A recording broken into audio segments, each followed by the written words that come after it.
అది ఏమిటి అసలు ఆ పిల్లల యొక్క జాతకాన్ని బట్టి, వాళ్ళ యొక్క నక్షత్రాన్ని బట్టి ఏముంది అనేది చూసుకొని కనుక సరిగ్గా దాని యొక్క నివారణలు చేసుకున్నట్టయితే ఏ పూజకి ప్రతి గ్రహానికి ఒక అధిష్టాన దైవం ఉన్నది.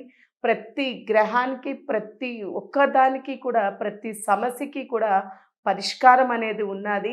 అది ఏమిటి అనేటువంటిది ఈ యొక్క యాస్ట్రాలజర్ల దగ్గరికి, జాతకాలు వాళ్ళ ద్వారా తెలుసుకొని, శాస్త్రం చక్కగా తెలిసిన వాళ్ళ దగ్గర తెలుసుకొని, జాతకము రాయించుకొని, ఇందులో ముఖ్యంగా తెలుసుకోవాల్సినటువంటిది ఇప్పుడు పుట్టంగా రాసేస్తున్నారు. పుట్టంగానే పిల్లవాడి జాతకం అంటున్నాం.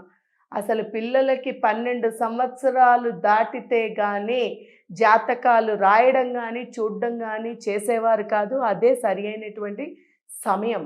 అందువల్ల అప్పటి వరకు కూడా పిల్లలది ఎవరిది కూడా అలా రాసేయకూడదు.